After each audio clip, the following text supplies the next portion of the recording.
Tonight I've been feeling nostalgic because I'm thinking about an old friend who made me into the mouse that I would be today.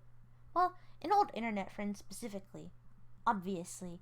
So we're not friends anymore. I'd say this was a long time ago. This was about 10 years ago. And also we had a bit of a falling out after he told me that he was going to bomb my house and kill my family. Not that it was believable, of course. I was just annoyed by it. I was just getting tired of his erratic behavior. But anyway, long ago, about 10 years ago, I was really into Homestuck, of course. And in the Homestuck fandom, I became friends with this other kid named Vasa. Vasa was a Russian immigrant that had moved to Sweden with his family, and I don't remember what we first actually talked about, but anyhow, somehow in that interest arena, we had become friends and we had added each other on Kick. And one of the things that I noted about the way that he talked was that he changed conversation topics extremely quickly. And at first I found this to be kind of annoying, and so I asked, "Hey Vasa, why do you change topics so quickly it's hard to keep up with?" And he told me that the whole point of that was to keep the conversation fresh and interesting. And I was like, whoa! That blew my mind, because at the time I had a horrible time conversing with people. I just super struggled with it. But then, once I adopted the Vasa technique, it changed everything. I was able to hold conversations because I was the dictator of the conversation, grabbing it with my fists and shoving it to any which direction in which I wanted it to. Because the most important thing about conversing is keeping up the pace. Now, whenever you know someone very well, and perhaps whenever you've started to build respect and interest towards them, it's easier to carry on a more in-depth conversation.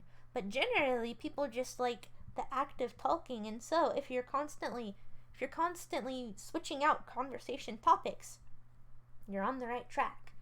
Though Vasa and I's friendship didn't last very long. For a short amount of time, I would say we were very, very close pals. We would talk all the time while we were at school.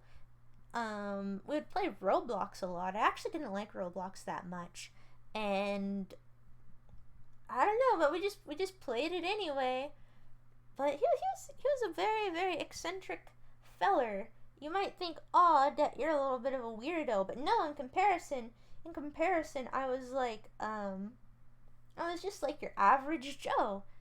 He would always brag about being attracted to flowers. Oh, and then the other thing was that during this era, whenever I was online, of course I would always just say that I was also a fella, because it doesn't really matter whenever you're online. Because I think that in the digital space, you lack physicality entirely, so it doesn't really matter what you say you are, because all you're doing is existing. Granted, we did actually VC a lot, voice calls and videos, but nevertheless, I guess I'm just a very, very laddish looking mouse and sounding mouse. But anyway, we were friends for a while, but Vasa was also one of those people who would tell tall tales and threaten you for no reason at all. Therein lied the problem, where he would constantly threaten to blow up my house. I think that he had mental issues and went to a school for dysfunctional children.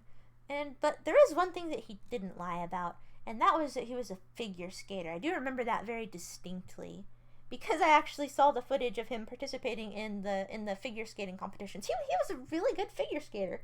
I gotta hand that to him. So I don't know, Vasa, if you're out there, if somehow you remember me and you come across this video in the form of an adult. Hi, nice to see you. What's up, Vasa? Do you still like figure skating?